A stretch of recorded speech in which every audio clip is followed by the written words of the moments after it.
Water ecosystem. Ecosystem हम जानते हैं ना, इकोसिस्टम में बायोटिक कंपोनेंट होते हैं, जीवित या अबायोटिक और निर्जीव।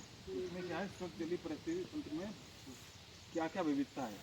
किसी भी पारिस्थितिक तंत्र को क्रियात्मक बनाने में उसके बहुत सारे अवयव कंपोनेंट्स माने किससे किससे मिलकर बना है। जल का पानी बहाव होना चाहिए, मतलब ये जल का है ना। प्रकाश जरूरी है, तापमान, उसमें तत्व, खनिज और वनस्पतियाँ, जीव जंतु। किसी भी पारिस्थितिक तंत्र में जब जीव जंतु और वनस्पतियाँ दोनों का होना ज़रूरी है। तो हाँ, जलीय पक्षी की बात हो रही है, तो ये जलीय जीवन पारिस्थितिक तंत्र की बात हो रही। तो इसमें गंगा, यमुना, घाघरा, सरयू, ये नदियाँ हैं ना हमारी, इसमें हो रही। और विभिन्न झीलों और तालाबों में या नम भूमियों की बात हो रही है। जल जहाँ ज़्यादा होगा उसके पारिस्थितिक तंत्र की बात है।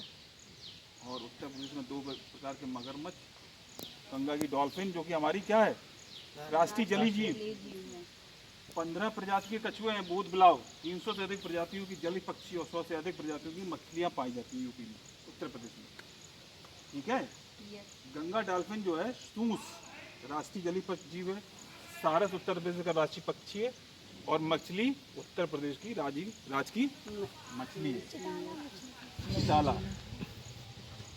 तो नदियों, झीलों और तालाबों की पारिस्थितिक तंत्र पर जनसंख्या का दबाव है, ये तो हमें हमेशा बता रहे हैं। आबादी बढ़ रही है, अशिक्षा है जिससे वो ध्यान ही नहीं देते, प्रदूषण कर रहे हैं। जल स्रोतों पर मनुष्यों का निर्भरता पूरा उस पर कब्जा कर लेते हैं, घर बना लेते हैं। एवं विभिन्न प्रकार के प्राकृतिक तथा अप्राकृतिक प्रदूषणों के कारण इनका अस्तित्व संकट में है। तो हम लोगों को इसका अस्तित्व बचाने के लिए, इसका संरक्षण करने के लिए इसका संवर्धन करना पड़ता है। कोकरेल उसी के लिए एक कड़ी है, जो कि जलीय जीव में एक बहुत ज़रूरी है। कोकरेल में क्रोकोडाइल है, गैवियल्स, उसका संवर्धन करता है। संवर्धन माने उनको जीवन एक तरह से प्रदान करना, अंडे से बच्चा बनाना और बड़ा करना। तो ये हमारा उद्देश्य है यहाँ पे आने का। ठीक है। ये एनवायरमेंटल कैलेंडर है बच्चों, ठीक है। क्या है? Environmental calendar. इसमें हम लोग देख रहे हैं कि पूरे वर्ष भर में हम लोग जो भी गतिविधियां करते हैं या जो भी दिवस मनाते हैं पूरे दुनिया भर में पर्यावरण संरक्षण के लिए, उसके बारे में वर्णन किया गया है। तो जैकी जो है हमारी टीम के सदस्य हैं, वो बताएंगे कि पहले देखते क्या क्या आता है। तो 2 फरवरी को हम लोग क्या मनाते हैं सर? वर्ल्ड वेटलैंड डे, मतलब जो हमारे यहाँ के जो मतलब कि नमी वाले क्षेत्र जो यहाँ पे हैं, हाँ, उन पक्षियों का दिवस मनाया जाता है। हाँ। और 20 मार्च को विश्व गौरैया दिवस मनाई जाती है, मतलब गौरैया के संरक्षण के लिए। Yes sir. ठीक है। और फिर 21 21 मार्च को वर्ल्ड फॉरेस्ट डे, मतलब कि जंगल दिवस, जंगल या वन दिवस। हाँ। वन दिवस। फिर 22 अप्रैल को हम लोग क्या मनाते हैं? मतलब अर्थ डे, पृथ्वी दिवस। ठीक है। पृथ्वी दिवस के बाद में हम लोग आ गए हैं 11 मई को। 11 मई को हम लोग क्या मना रहे हैं? World migratory bird day. इसमें क्या होता है सर? जो हमारे यहाँ मतलब प्रवासी पक्षी दिवस। प्रवासी पक्षी दिवस, बिल्कुल सही।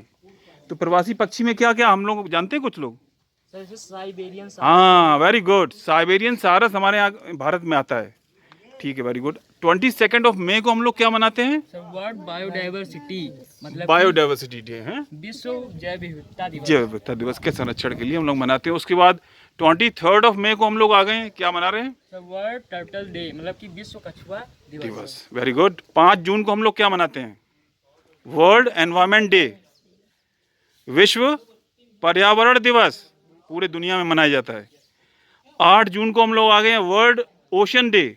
ओशन माने समुद्र को कैसे रक्षा की जाए, समुद्री जीवन की, समुद्र के पानी की, उसके लिए हम लोग 8 जून को वर्ल्ड ओशन डे मनाते हैं। 29 जुलाई को इंटरनेशनल टाइगर डे, अंतरराष्ट्रीय मतलब बाघ दिवस, बाघ या चीता दिवस। हाँ, वेरी गुड।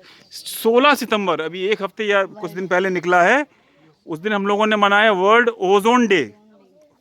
ओजोन डे क्यों मनाते हैं?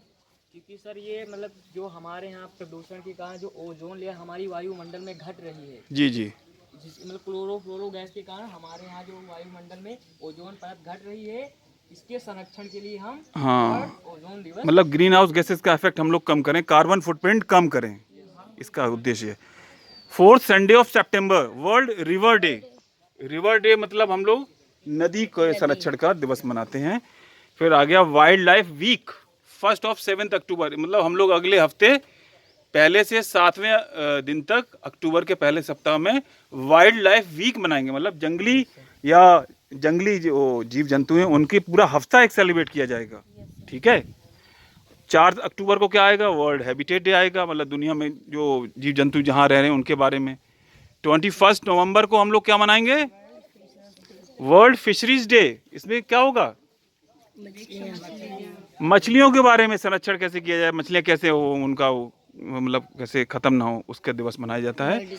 और 5 दिसंबर को वर्ल्ड सॉइल डे, मृदा दिवस, विश्व मृदा, मतलब मृदा को अपने कैसे उपजाऊ बनाएं, किस तरह से उसको कीटनाशकों से बचाएं, उसके उपजाऊपन को ख़त्म हो रहा है धीरे धीरे, या उसमें जो विषाक्त चीज़ें हम लोग डाल रहे हैं, पेस्टिसाइड, वीडिसाइड, तो उसको बचाएंगे हम लोग। और वर्ल्ड सॉइल डे इसलिए मनाया जाता है। तो ये एनवायरमेंटल कैलेंडर है जिससे हमें बहुत ही अच्छी जानकारी मिली है कि हम लोग पूरे साल भर में कौन कौन से दिवस क्यों मनाते हैं।